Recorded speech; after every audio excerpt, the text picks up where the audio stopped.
Examinando las teorías físicas de la relatividad, la teoría cuántica de campos o incluso la de los universos paralelos, encontramos razones teóricas importantes para considerar la posibilidad de que algún día podamos realizar viajes en el tiempo. La gran paradoja se encuentra en que si efectivamente desarrollaremos tal tecnología en el futuro, en nuestro presente ya habríamos sido visitados por nosotros mismos una vez puesta en marcha esa supuesta máquina. Para algunos científicos, si nadie proveniente del futuro ha logrado llegar hasta aquí, podría deberse a que nuestra raza, la humana, se agotará, se extinguirá antes de llegar a tal grado de evolución tecnológica. Pero existe otra posibilidad, y es que esos viajes en el espacio-tiempo ya se hayan producido y hayamos sido visitados por nuestros hermanos del futuro. De ser así, ¿cuándo vinieron? ¿Existe una relación entre esos posibles viajes en el tiempo y lo que hoy llamamos extraterrestres? Y lo que es más importante, ¿dejaron alguna evidencia de su viaje por el pasado? Creo que el mundo está más que capacitado para aceptar la posibilidad de que no seamos lo que creemos ser. Precisamente cuando encontramos lo imposible en la ciencia es cuando realmente podemos llegar a avanzar en ella. Es un reto, ¿no? Intentar explicar por qué hay determinados objetos que aparecen donde no deberían de estar. Cuando empiezan a aparecer las mismas piezas en otras partes del mundo, pues yo creo que ya deberían ser objeto de estudio. Todas esas cosas nos hacen pensar que tendríamos que revisar nuestra historia, que tal vez no fuimos los primeros con un desarrollo técnico en la Tierra, o que nuestras cronologías están absolutamente desfasadas. Es importante que la revisemos. La historia se va reescribiendo por sí sola con el paso del tiempo. No podemos cubrir una verdad como esa. UPART. Jeroglíficos del siglo IV a.C. donde se muestra el uso de la electricidad. Mapas que demuestran que el continente americano habría sido descubierto mucho antes de la llegada de los barcos españoles y portugueses. Cuevas que fueron habitadas hace 150.000 años, pero que poseen una compleja red de tuberías. O antiguos alfabetos que situarían el nacimiento de la escritura en la península ibérica. Son algunos de los llamados UPART, objetos fuera del tiempo y el espacio. Objetos que no pertenecen al lugar ni al momento en el que fueron encontrados. Son objetos tecnológicamente hablando que han sido encontrados en lugares pertenecientes a un periodo de la historia donde no deberían de estar, porque no había la tecnología en aquel tiempo como para desarrollar estos objetos. Lo curioso es cuando esos objetos no se resumen a uno, ni a dos, ni a tres, sino que estamos hablando de bastantes que son siendo encontrados. Se alejan un poco de lo que son los límites de los paradigmas históricos aceptados por nosotros, por los ámbitos académicos. Son objetos que aparecen en contextos espaciales o temporales extraños, alejados de los paradigmas históricos conocidos, o que demuestran algún tipo de tecnología más avanzada de lo normal para su tiempo y su espacio. Y constituyen un reto para la ciencia que los discrimina porque no tiene cómo catalogarlos, pero también para los propios especialistas, porque nos lleva a preguntarnos muchas veces si en un pasado remoto hubo una tecnología más avanzada que la actual, y si eso fue así, ¿quién la puso encima de la Tierra? Por lo tanto, no se entronca directamente con las tesis de los antiguos astronautas, con las tesis extraterrestres. Cuando tú vas a lugares como Tiahuanaco y te plantas delante del monolito Bennett o del monolito Ponce, 7 metros de altura, es algo extraordinario, ¿no? Porque la sensación que te da al contemplar estas figuras es que no estás viendo a alguien del pasado. La sensación que te da es que estás viendo a alguien del futuro. Y eso se representó hace más de 4.000 años.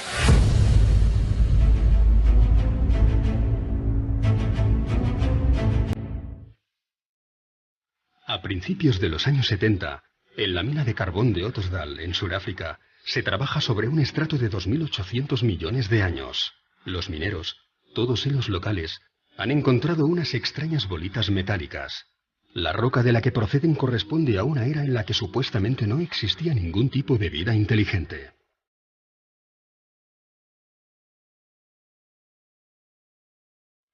Los orígenes del hombre se remontan a más o menos a los 40.000, 50.000, 100.000 años.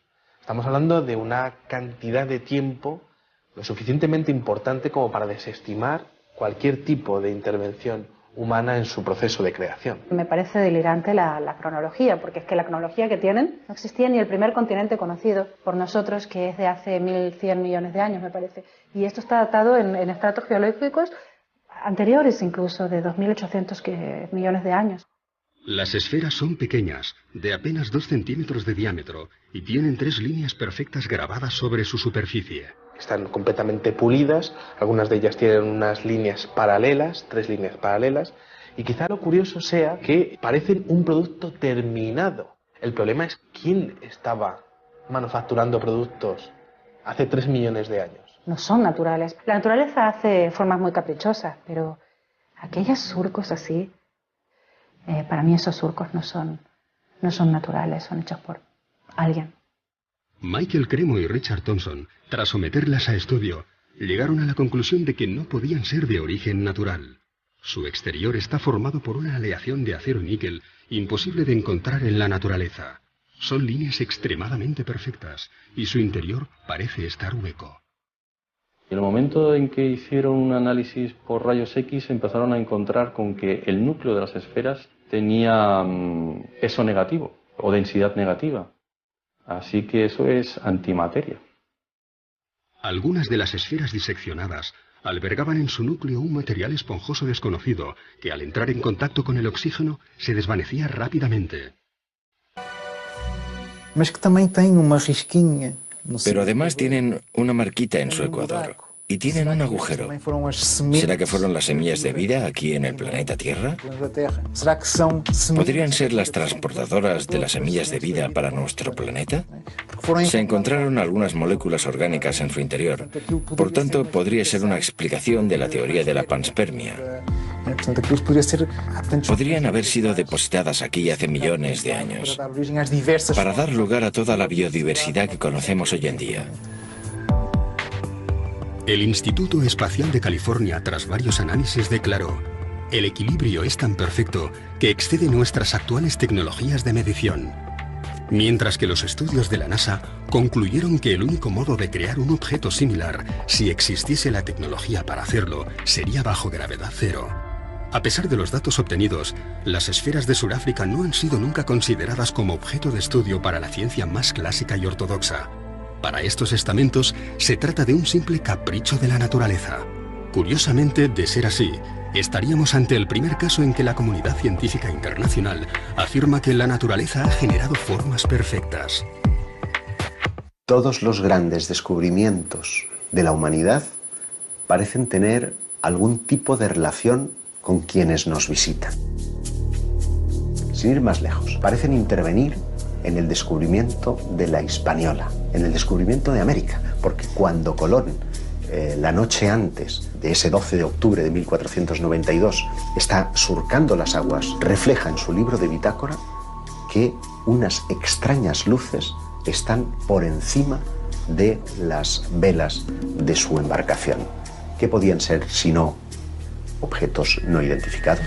Si tú te vas al archivo de Indias, tienes muchas crónicas, especialmente las más interesantes son las de Pedro Cieza de León, que fue el que acompañó a Pizarro durante toda la conquista. Y ahí tienes historias rayanas con lo ufológico, o por lo menos que a día de hoy, en nuestro siglo XXI, seguramente más de uno interpretaría con la aparición de un objeto luminoso en los cielos, ¿no? Por ejemplo, cuando Pedro Cieza de León es el primero que describe en el desierto de Nazca hay unas extrañas líneas que los nativos van allí para venerar, para adorar, pero lo que es curioso es cuando Pedro Cieza de León se sube a una de las lomas donde mejor se ve alguna de las figuras y asegura que los nativos y él empiezan a observar una serie de soles que se mueven en los cielos, es decir, hay algo en el cielo que no es un solo sol, sino que hay más que se están moviendo y que parecen estar jugando alrededor de ese enigma tan maravilloso y tan descomunal como son las líneas de Nazca. Y esto está escrito en las crónicas de Indias, ¿no? Por lo tanto, parto de la idea de que en aquel momento, más que alucinaciones, pues algo deberían de estar viendo. Y ese algo, como decía Cieza de León, eran soles que se movían en el cielo.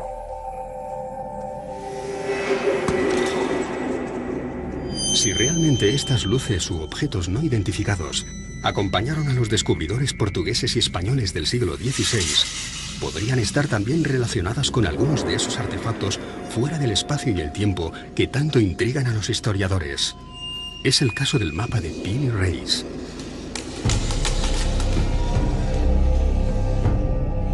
Nueve años después del descubrimiento de América, un corsario llamado Kemal Reis capturó 7 naves junto a las costas españolas. Alguno de los hombres que acompañó a Cristóbal Colón se encontraba entre los prisioneros que fueron interrogados por el pirata. Así que encomendó a su sobrino, el almirante Piri Reis, que confeccionase un mapa del mundo conocido, basándose en el relato de aquellos españoles cautivos. El resultado es un mapa pintado sobre cuero de gacela con todo tipo de detalles, dibujos y anotaciones en las que afirma haber obtenido la información de 24 mapas distintos. Uno de ellos, perteneciente a Cristóbal Colón, alguno de la época tolemaica, e incluso algunos provenientes de lo que él llamó los antiguos reyes del mar. Piri Reis afirma que sus fuentes son muy anteriores, y eso nos estaría dando unos datos que, por supuesto, romperían completamente, ¿no?, con la ortodoxia, ya no sobre los chinos o los polinesios, que sí que ya llegaron por lo menos 500 años antes que Cristóbal Colón, pero datos mucho más antiguos todavía. Pero llama mucho la atención algunos detalles que ya no existían en aquel entonces, o que no se habían descubierto, ¿no?, como es el tema de la Antártida, ¿no?, que hace la Antártida allí, ¿no?, en un mapa confeccionado encima de cuero de gacela, ¿no? O se ven, lo más importante a veces quizás incluso son los dibujos de animales. Allí, por ejemplo, se aprecian llamas encima de los Andes y todavía no se había llegado a aquella zona. ¿Cómo es posible que ya apareciera identificado como tal? Las Islas Malvinas, la desembocadura del río Amazonas o el cauce de algunos ríos del interior del continente africano son algunos de los territorios que no deberían aparecer en un mapa de principios del siglo XVI. Nuevamente nos encontramos ante una pieza que hace temblar algunos de los principios más sólidos de la historia convencional. No solo el mapa de Piri Reis, sino muchos otros mapas anteriores muestran las costas americanas y, sin embargo, la ciencia, los historiadores, siguen diciendo que América fue descubierta en 1492. Naturalmente, esos mapas anteriores han sido validados por esos mismos científicos. No es un contrasentido que sigamos diciendo que Colón fue el descubridor de América. En mi opinión, fue el que mejor marketing tuvo. América no es un continente que se haya descubierto en el año 1492. Es un continente que se reencontró en 1492. Pero es que si te remontas en el tiempo, tienes vestigios mucho más antiguos, vestigios de hace 10, 12.000 años, ¿no? Es decir, es que hay arte rupestre donde están representados una serie de elementos que aparentemente o te los han traído de fuera, o si no es imposible que el que pintó estos elementos tuviera un conocimiento previo de lo que se estaba haciendo en otros continentes, ¿no? Entonces a mí me gusta hablar, por ejemplo, de Eratóstenes, que en el año 300 antes de nuestra era, gracias a conocimientos que en aquel entonces ya existían en la desaparecida Biblioteca de Alejandría, pues pudo conocer que la Tierra era completamente redonda. Y sin embargo aquello, como se sabe, lo perdimos con el paso del tiempo. Fue primero Agustín de Hipona el que empezó a decir que la Tierra no podía ser redonda, porque si así fuera la gente que estuviera abajo se caería. Fueron muchos los tesoros arqueológicos que, una vez descubierto o redescubierto el Nuevo Mundo, pasaron desapercibidos para aquellos navegantes portugueses y españoles del siglo XVI. Algunos, como las llamadas piedras de Ica, mantuvieron ocultos sus secretos hasta nuestros días, como si estos Supart tuviesen la extraña manía de dinamitar todas las cronologías de la historia del ser humano, como si estuvieran allí con la clara intención de hacernos dudar.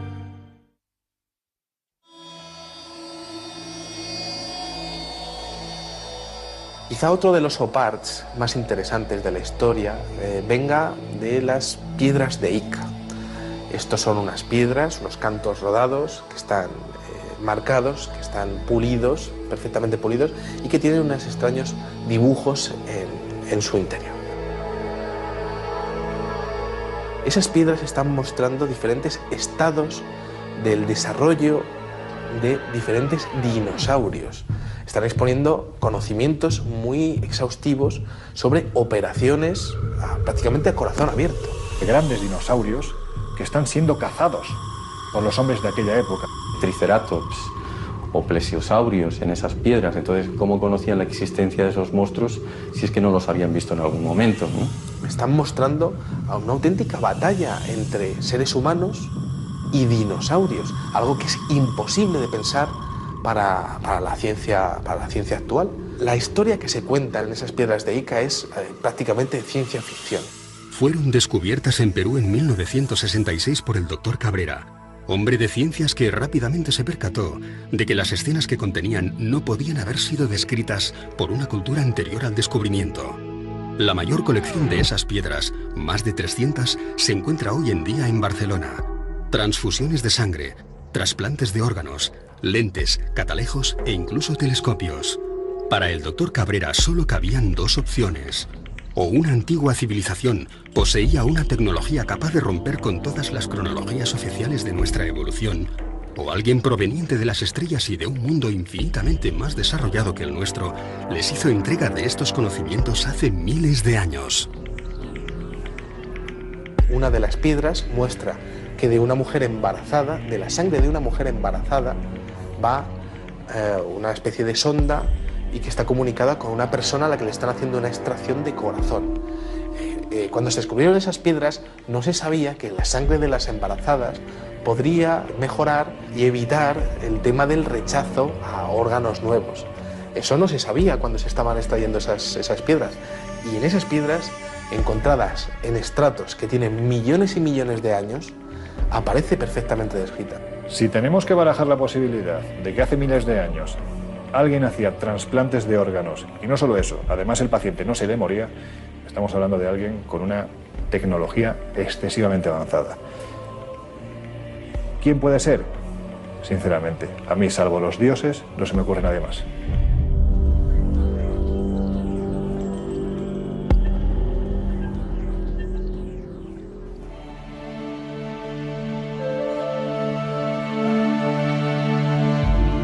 A principios del siglo XX se descubre el mecanismo de Antikythera, uno de los pocos UPAs reconocidos y validados por la comunidad científica internacional.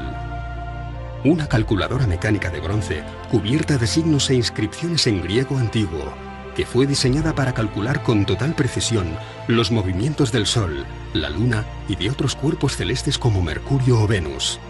Podía predecir eclipses e incluso mostraba órbitas de planetas desconocidos en las fechas en las que fue datado. El artefacto fue rescatado de las profundidades del mar, de los restos de una embarcación griega del año 150 a.C.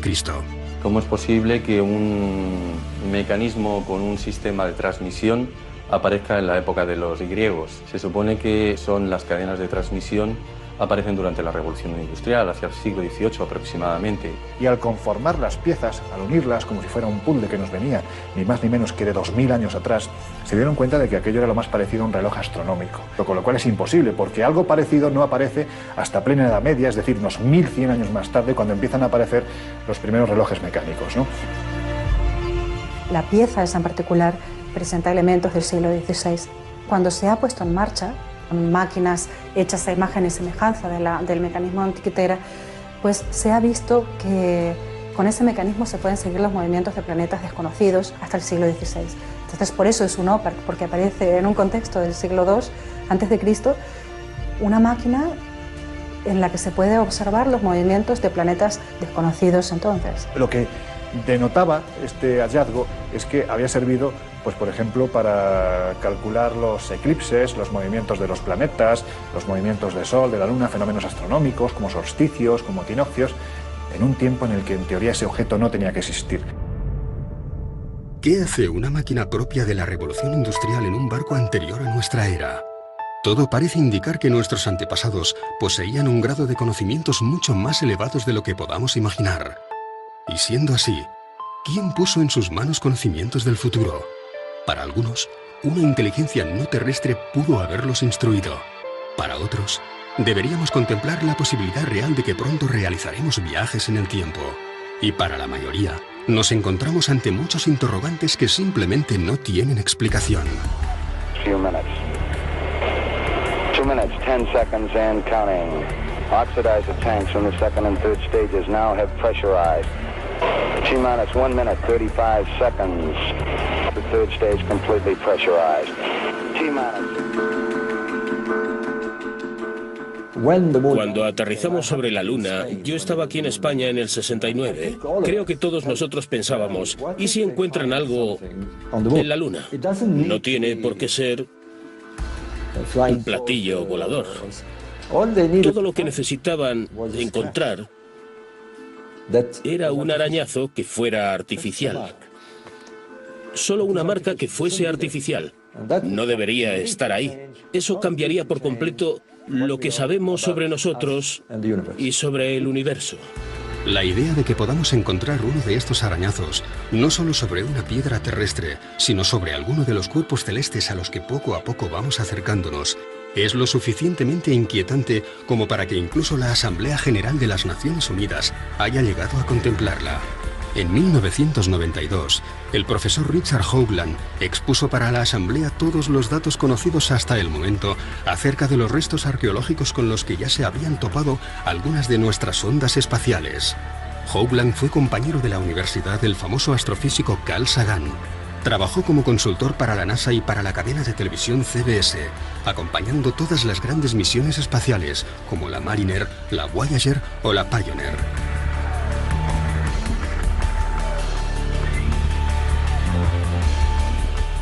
Pero fue la misión Viking la que, tras fotografiar sobre Marte una serie de formaciones rocosas muy similares a un rostro humano y lo que parecía ser las ruinas de una antigua civilización junto a una gigantesca pirámide, lo que llevó a Hoagland a especializarse en esta nueva modalidad de arqueología.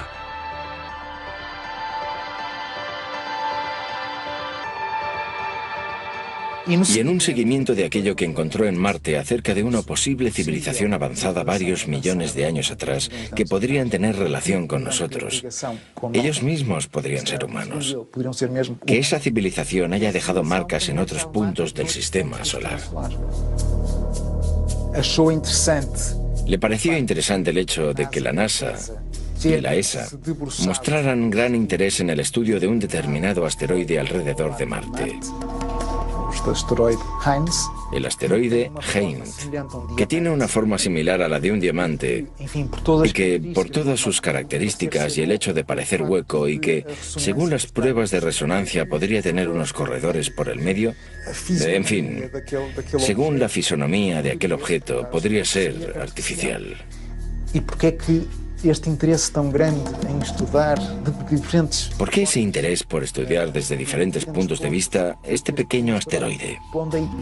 Siguiendo la hipótesis de que podría ser artificial, podría haber sido una estación espacial que estuviera allí como una ruina ambulante, aún en los tiempos de hoy, muy destruida pero aún a la deriva, a la espera de que alguien la encuentre.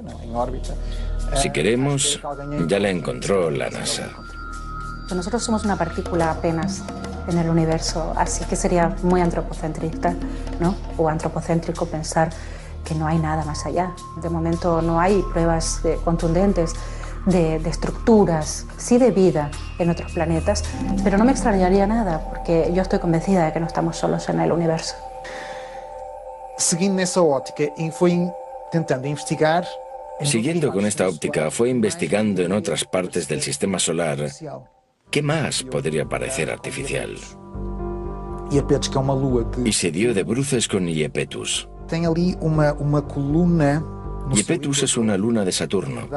Tiene una columna en su ecuador que sugiere que dos partes se ensamblaron. Visto en perspectiva, se distingue que la luna no es totalmente redonda. Tiene aristas. ¿Cómo es que un satélite natural tiene aristas? Por otro lado, tiene una serie de pequeñas semejanzas con una estructura que estuviera cediendo.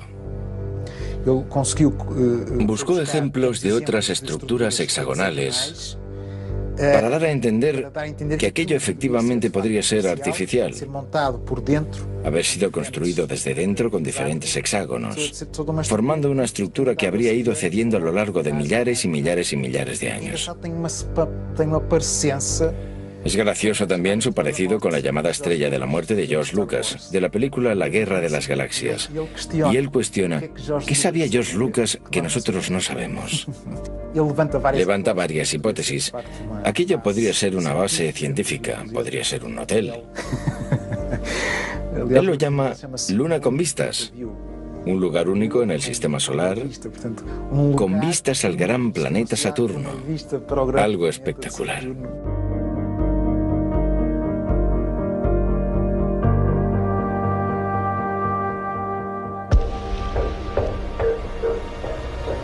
¿Dónde viene escrito quiénes somos? O mejor dicho, ¿dónde viene escrito quiénes fuimos? Puede que aún no hayamos encontrado la pieza arqueológica definitiva, pero da la sensación de que, cuanto más excavamos y removemos nuestro pasado, más preguntas desenterramos. Está admitido que el nacimiento de la escritura está en torno al 3500 a.C. en la región de Mesopotamia. Pero sin embargo, algunos hallazgos inquietantes hacen preguntarnos y cuestionarnos si esa datación es fidedigna, porque por ejemplo, en Francia como en Portugal hemos encontrado alfabetos que parecen aludir a que el inicio de la escritura habría entrado por la península ibérica. En Albaon, a finales del siglo XIX, por allá por 1895 y hasta 1903, se encontraron en las inmediaciones de Dólmenes algunas piedras zoomorfas y antropomorfas que presentaban unos grabados parecidos a los de los signos iberotartésicos. Con figuras antropomórficas, zoomórficas, montando animales, pero también, y es lo más importante, un conjunto de inscripciones muy próximas a un alfabeto. Por el contexto en el que fueron encontrados, porque esto sí que fue encontrado en un contexto arqueológico, y parecían tener casi 6.000 años, o sea, las dataron en el 4000 a.C. Esto, pues claro que rompería con el típico paradigma de que la escritura nació en Mesopotamia. Podría haber nacido en la península ibérica. Unos años más tarde, en los años 20, creo que fue en 1924, se encontraron los famosos signos de Glosel cerca de Vichy, en Francia, que también se parecían, curiosamente, a estos signos iberotartésicos y a los signos de Albaon. Y increíblemente, Glosel dio fechas de hasta 17.000 años. A mí me parece curioso constatar cómo Albaon, al extremo de una línea imaginaria, hasta Glosel, está situado en Francia, pero en los Pirineos,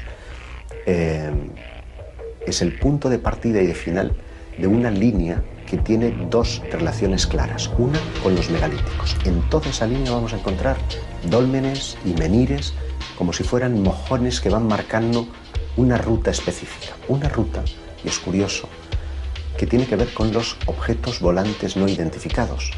Un investigador galo, Aimé Michel, constató como todos los avistamientos que se producían en un solo día, en la década de los 60, parecían estar describiendo líneas rectas sobre los mapas. La más importante de todas ellas tenía su inicio en Vichy, en Francia, donde se descubrió el alfabeto de Glosel, y terminaba en Portugal, en Albaon.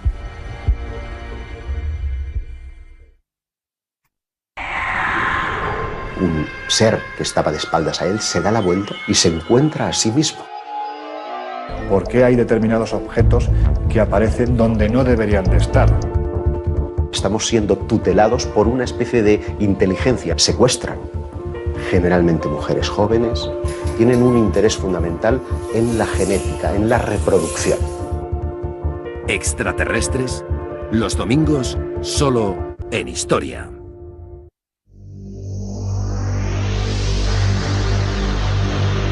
Uno de los oparts más interesantes es un tornillo que encontraron en una región de Rusia. Encontraron unas piedras que tenían 300 millones de años. De repente apareció un extraño fósil de lo que parecería ser un tornillo. Claro, ¿quién estaba hace 300 millones de años manufacturando un tornillo de tales características? Ese tornillo tenía 2 centímetros de dimensiones.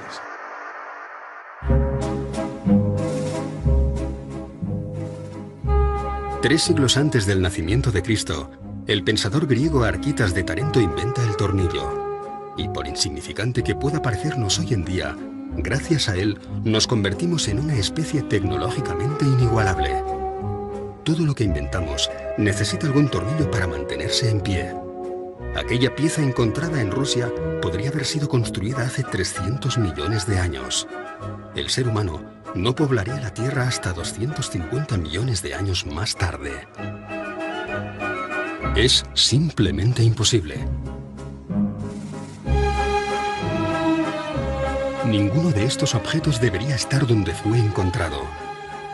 Viajes en el tiempo civilizaciones perdidas hace millones de años o restos de algún tipo de visita proveniente de otro planeta muy similar al nuestro.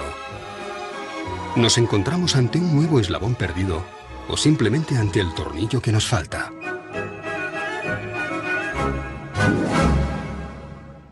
Si tú coges un metro, por ejemplo, como medida, y pones aquí al principio del metro 200.000 años, 200.000 que es nada, y pones aquí el año 2013 que estamos, hemos tenido en nuestra historia, creo, no sé si son 17 o 19 civilizaciones, fenicias, faraónicas, romanas, griegas, españolas, etcétera, etcétera. En los últimos 5.000 años, a esta escala de un metro, 200.000, y nosotros, las 17 o 19 civilizaciones que conocemos entran en 3 milímetros. 3 milímetros entran 17 o 19 civilizaciones.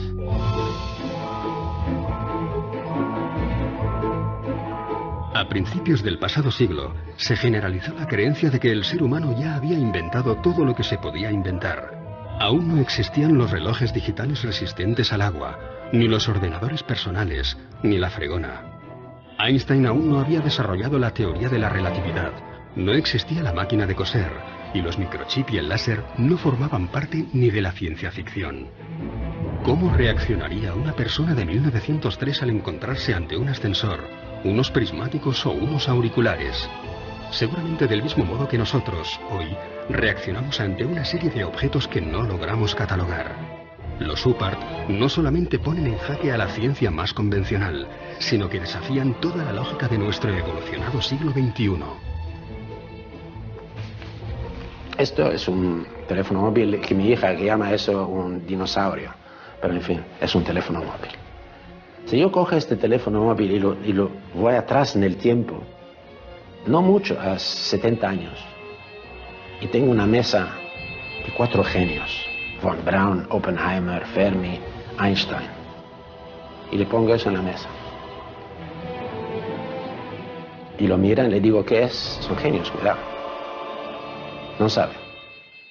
Desde siempre creo que el ser humano ha tenido miedo a lo desconocido, ha tenido temor a los cambios, a la evolución de sus creencias. Por lo tanto, yo creo que no es nada raro que ante la aparición de un OPART sientan este miedo, porque esto podría traspasar los límites de los paradigmas históricos que eran aceptados hasta entonces. Si encontramos un artefacto que pueda probar, ¿quién sabe? Que ha habido visitas extraterrestres. La gran pregunta es ¿cómo y quién se va a hacer cargo de ello? Entonces, es incómodo para la ciencia, pero es incómodo también para los especialistas más heterodoxos. ¿Y dónde radica precisamente su esplendor? Pues en que revela un nivel de tecnología impropio para la época en la que fueron encontrados. A la gente no le gustan los cambios. Estos son templos mortuorios, esto es tal y esto es cual. No, no podemos. No podemos porque necesitamos entender qué hacemos en este planeta.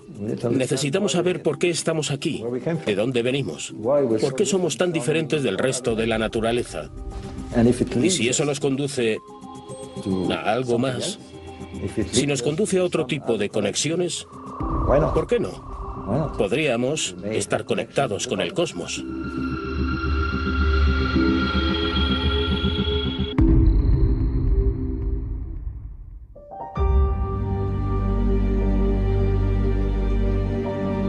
En 1995, un equipo ruso hace un sorprendente hallazgo. Una enorme losa de piedra que parece mostrar un mapa tridimensional de los montes Urales. Un profesor llamado Chuprov ha oído hablar de unas estelas que muestran mapas de la antigüedad. Es una estela de 1,5 metros aproximadamente. La trasladan directamente de ese lugar a la universidad, la empiezan a analizar y descubren que aquello tiene 3 capas geológicas totalmente distintas. Que lo que están viendo en realidad es un mapa, pero un mapa tridimensional, un mapa donde se muestran las montañas, los ríos, se muestra la zona en la que se encuentran ellos en todo momento. Acaba descubriendo que tiene unos 3.000 años de antigüedad. Los norteamericanos, que fueron los siguientes que analizaron el mapa del creador, dijeron que para poder confeccionar ese mapa, los que lo hicieron deberían haberlo visto desde el cielo. No lo sé, esto es como Nazca, ¿no? ¿Realmente se necesita llegar hasta el cielo para realizar una serie de figuras en el suelo? ¿Quién sabe, no? Un UPART es un objeto que se encuentra fuera de lugar o incluso fuera de su tiempo. Por ejemplo, en el siglo XIX los periódicos estaban repletos de casos de cadenas de oro o de monedas u otros objetos, incluso una campana que supuestamente habían encontrado en una mina de carbón. Por lo tanto, tendría millones de años de edad.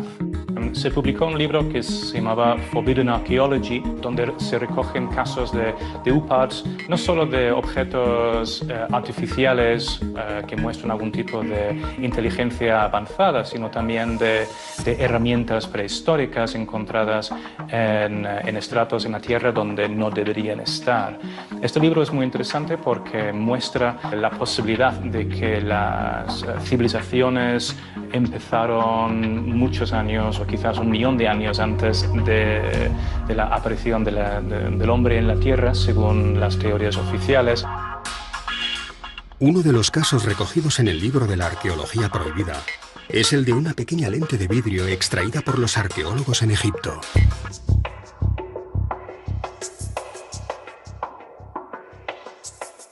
Se han hecho estudios microscópicos de esta lente y presentaba en sus extremos restos de metal, como si la pieza hubiera estado engarzada en algún tipo de montura metálica, para algún tipo de instrumento de observación de los cuerpos celestes, por ejemplo. Bueno, es bien sabido que ya los antiguos pues, estaban muy interesados en la observación astronómica.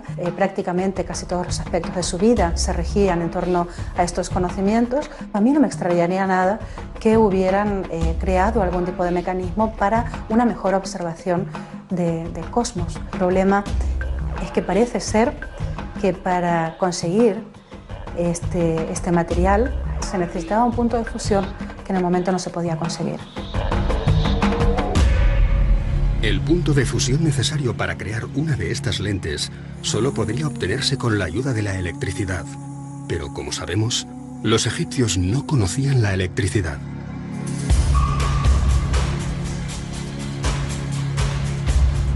En 1931, Wilhelm König encuentra en unas excavaciones unas extrañas vasijas con unos hierros en su interior. Lo primero que observas es que es una vasija que contiene hierro y cobre. En el año 2000 se empezaron a hacer pruebas y se dieron cuenta de que se trataba de una pila antigua. Esa vasija contiene los elementos indispensables para generar electricidad de poco voltaje. Nos da un voltaje ínfimo, un voltaje muy pequeño. Lo que pasa es que ese tipo de pilas, si las unes en serie, el voltaje ya evidentemente se acentúa, es decir, vamos sumando. Para muchos es considerado la primera pila eléctrica de la historia. Se supone que fue Volta, en el año 1800, el primero que nos mostró una pila moderna, ¿no? Que muestran que los conocimientos de la electricidad ya existían en aquel entonces, ¿no? O joyas como las joyas de Tutankamón y otros faraones, donde se observa galvanización, la mezcla del oro con la plata, y que eso es imposible, salvo que se conozca la electricidad. Llegando a una gran conclusión para todo esto, supongamos que sabemos que hemos sido visitados por extraterrestres. Vale. ¿Se va a caer el cielo sobre nuestras cabezas? No. Intentaremos seguir investigando quiénes fueron. Para mí es algo maravilloso. No estamos solos.